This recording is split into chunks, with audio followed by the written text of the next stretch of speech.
Hello welcome back to our channel. ఇవాల్టి recipe ఎండుమిర్చి tomato పుల్లకూర అండి. ఈ పుల్లకూర రైస్లోకి చాలా బాగుంటుందండి. సింపుల్గా ఇంట్లో ఉండే వాటితోనే కర్రీ చేసుకోవచ్చండి. ఇప్పుడు ప్రాసెస్ ఎలా చేయాలో చూద్దామండి. ముందుగా ఓ కడాయి పెట్టుకుని తగినంత ఆయిల్ వేసుకోవాలండి. ఆయిల్ బాగా హీట్ అయిన తరువాత అందులో 1 టేబుల్ స్పూన్ ధనియాలు యాడ్ చేసుకోవాలండి. ధనియాలు కాస్త వేగిన తరువాత ఎండుమిర్చి వేసుకోవాలండి. ముందే ఎండుమిర్చి వేసామంటే మాడిపోతాయి, అందువల్ల ధనియాలు ముందుగా వేసుకోవాలండి.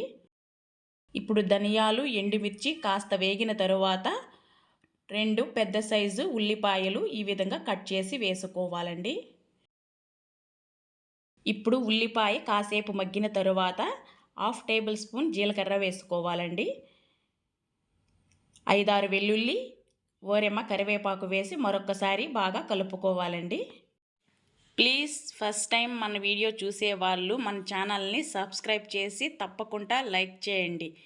ఇప్పుడు రుచికి సరిపడా సాల్ట్ యాడ్ చేసుకోవాలండి. సాల్ట్ యాడ్ చేసిన తరువాత 1/2 టేబుల్ స్పూన్ పసుపు యాడ్ చేసుకోవాలండి. ఈ మొత్తం మిశ్రమాన్ని మరొకసారి కలుపుకోవాలండి. ఎండుమిర్చి టమోటా పుల్లగూర చేసుకునే ప్రతిసారి ఉల్లిపాయ అనేది కాస్త ఎక్కువసేపు మగ్గించుకోవాలండి. అప్పుడే కూర టేస్ట్ బాగుంటుంది.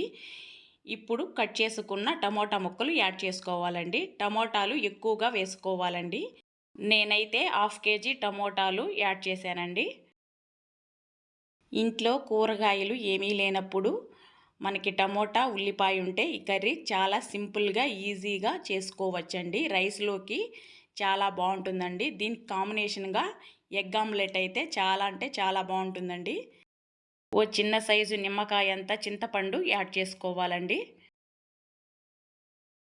ఇప్పుడు మరొక్కసారి బాగా కలుపుకోవాలండి. మనకి ఎంత మగ్గితే అంత బాగుంటుందండి కూర అనేది. చూడండి, టమోటా ఈ విధంగా మగ్గించుకోవాలి. ఈ విధంగా మగ్గిన తరువాత ఇందులో తగినంత వాటర్ యాడ్ చేసుకోవాలండి. నేనైతే 2 గ్లాసెస్ వాటర్ యాడ్ చేశాను. వాటర్ యాడ్ చేసిన తరువాత మరొకసారి బాగా కలుపుకొని ఓ 3 మినిట్స్ వరకు మూత వంచి ఉడికించుకోవాలండి.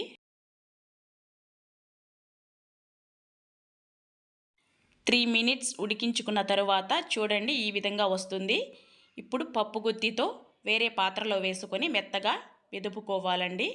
ఎంతో కమ్మటి ఎండుమిర్చి టమోటా పుల్లగూర రెడీ అండి. నా రెసిపీ మీకు నచ్చితే తప్పకుండా లైక్ చేయండి.